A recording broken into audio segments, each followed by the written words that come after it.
Hello everyone. So today we are going to start with the question number 2 of the year 2013 of the GS4 paper.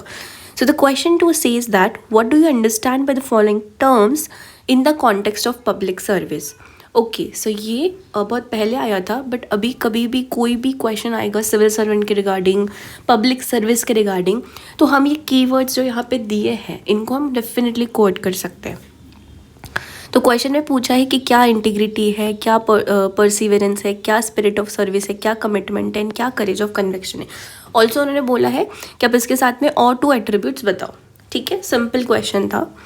So let's see कि ethical attributes क्या होते हैं public service में। ठीक है, तो introduction में हम क्या लिखेंगे, हम थोड़ा पब्लिक सर्विस को डिफाइन कर सकते हैं कि क्या है। So public service is not merely the performance of official duty. ठीक है, वो बोल रहे सिर्फ ये ऑफिशियल ड्यूटी परफॉर्म करने का नहीं है बट उससे बढ़कर क्या है, तो कमिटमेंट है हमारी to uphold constitutional values, right, and साथ में to serve the citizens with honesty, compassion and courage. Okay, so ये जो हमारे एथिकल एट्रीब्यूट्स हैं, ठीक है, जो भी हम पढ़ेंगे जैसे integrity, spirit of service, perseverance, commitment, compassion etcetera, ये सारे एक इम्पॉर्टेंट रोल प्ले करते हैं एक गुड गवर्नेंस में, पब्लिक ट्रस्ट बिल्ड करने में एंड इफेक्टिव एडमिनिस्ट्रेशन में। You can just start your answer by introducing this. So what is integrity? Integrity means adhering to some moral and ethical principles without compromising values। ठीक है, कोई मेरे ethical principles है, मेरे कोई मॉरल प्रिंसिपल्स है, उसको हमने अडर किया है बट यहाँ पे कंडीशन क्या है, when no one is watching, जब कोई देख नहीं रहा है और आप तभी भी आपके मॉरल प्रिंसिपल्स पे अड़े हो, दैट इज़ द इंटीग्रिटी। ठीक है, क्या इंश्योर करता है? Transparency, accountability and honesty. ठीक है, एग्जाम्पल में बहुत सारे एग्जाम्पल लिख सकते हो, यहाँ पे TN सेशन इलेक्टोरल रिफॉर्म्स का एग्जाम्पल दिए। Second is the perseverance. अब परसिवरेंस क्या है? To remain steadfast despite challenges and failure. For example अगर हम UPSC भी कर रहे हैं तो हम बोलते हैं कि परसिवरेंस चाहिए। परसिवरेंस मतलब कंटिन्यूस एफर्ट्स चाहिए despite success and failures. Okay, and despites हमारे कोई भी अगर चैलेंजेस आते हैं, ओके, तो वो चैलेंजेस फेलियर से हमको ना डरती हो, कंसिस्टेंटली हमको वर्क करना है। क्यों एसेंशियल है? क्योंकि लॉन्ग टर्म डेवलपमेंट पॉलिसीज़ में वो हेल्प करता है। ठीक है, कोई भी चीज़ को अगर हम परसिस्टेंटली करते हैं तो वो चीज़ हम अचीव कर लेते हैं, उसी को चीज़ को परसिवरेंस बोलते हैं। तो जैसे यहाँ पे India successful polio eradication programme दिया है, हम क्यों इरेडिकेट कर पाए? क्योंकि जो वर्कर्स थे जो पोलियो इरेडिकेशन में वर्क कर रहे थे, they had worked day and night irrespective of conditions कैसी है and they try to eliminate it. Okay, so वो था perseverance. Third is the spirit of service. क्या है spirit of service? And this is a very good key word जहाँ पे भी civil servant का कोई क्वेश्चन आता है, कोई पब्लिक सर्विस रिलेटेड क्वेश्चन आता है कि वी शुड हैव क्या स्पिरिट ऑफ सर्विस। तो हमने प्रायोरिटाइज करना चाहिए क्या? सिटीजन का वेलफेयर, किसके? Over personal interest. ठीक है, एंड एक पीपल सेंट्रिक अप्रोच की, हाँ, citizen centric, people centric approach.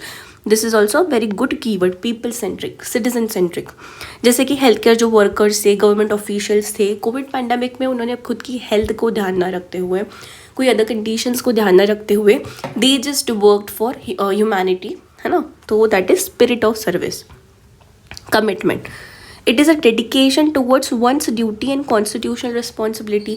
Commitment हम कर रहे हैं मतलब हम डेडिकेटेडली हमारी ड्यूटी कर रहे हैं। फॉर एग्जांपल हम UPSC एस्पिरेंट्स हैं, अगर हमने कोई सेल्फ स्टडी करनी है, हमको अगर हिस्ट्री फिनिश करना है तो हमारा डेडिकेशन होना चाहिए। मेरी क्या ड्यूटी है? वो बुक को अच्छे से पढ़ो, रिवाइज करो, याद करो। ओके, सो वो मेरा डेडिकेशन है कि हाँ वो मेरी ड्यूटी है तो मैंने करना चाहिए। एज अ सिविल सर्वेंट्स मेरी क्या ड्यूटी है? लोगों को सर्व करना।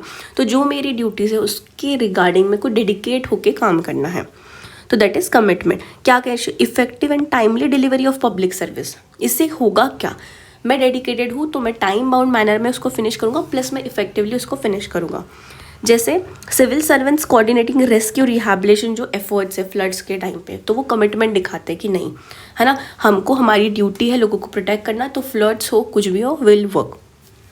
Then is the courage of conviction. Courage चाहिए, ठीक है, तो क्या है? Moral strength to uphold ethical principles. हमने बोला था कि हमको एथिकल प्रिंसिपल अपहोल्ड करने हैं, बट वो अपहोल्ड करने में हमारे पास कितनी मॉरल स्ट्रेंथ है? That is the courage of conviction. ठीक है, मॉरल स्ट्रेंथ।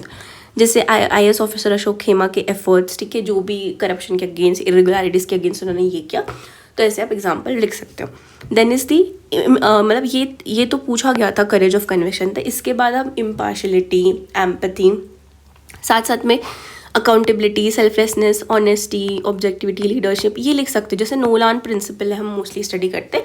इसके अलावा कुछ भी अगर याद नहीं आता तो हम इसमें से किसी को भी डिफाइन कर सकते हैं। यहाँ पे जैसे impartiality and empathy I have written. So impartiality क्यों चाहिए? ताकि हम फेयर अनबायस्ड ट्रीटमेंट दे सके ऑल सिटीजन को। Article 14, equality before law plus equal protection of law, ठीक है। सबको हमने क्या समझना चाहिए? समान समझना चाहिए, ठीक है, irrespective of caste, religion, gender, political affiliation. Election commissions impartial conduct of election strengthens democratic institutions, ठीक है। ECI का जो मोड ऑफ कंडक्ट चालू होता है, ठीक है, उसमें आचार संहिता। Then is the empathy. What is empathy? It's understanding and addressing the concerns of vulnerable section of society. आप अगर पब्लिक सर्विस में हो एंड अगर आप उनको अंडरस्टैंड नहीं कर पा रहे हो, उनके प्रॉब्लम्स को एड्रेस नहीं कर पा रहे, तो आप उनको कैसे अच्छी सर्विस दे सकते हो? So empathy towards the vulnerable section is very important, ठीक है। तो एडमिनिस्ट्रेशन एक स्पेशल ग्रीवेंस रिड्रेसल मैकेनिज्म बना सकते हैं, ठीक है, सीनियर सिटीजन या ऐसे कोई भी person with disabilities and all, ठीक है, ताकि हम उनकी प्रॉब्लम्स बहुत ईजिली हैंडल कर पाए, ठीक है। सो कंक्लूजन में क्या लिख सकते हैं कि एथिकल वैल्यूज़ जो ये सारी थी, integrity, perseverance, spirit of service, commitment, courage of conviction, empathy, impartiality, ये क्या है? फाउंडेशन है of an ideal public servant.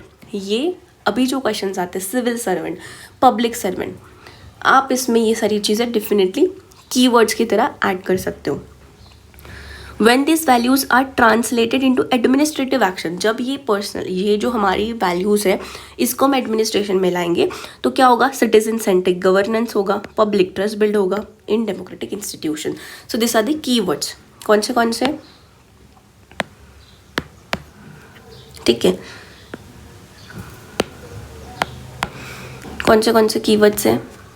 जैसे कि हो गया सिटीजन सेंट्रिक गवर्नेंस हो गया, ठीक है, ideal civil servant, public trust, ये आना ही आना चाहिए आंसर में, ठीक है।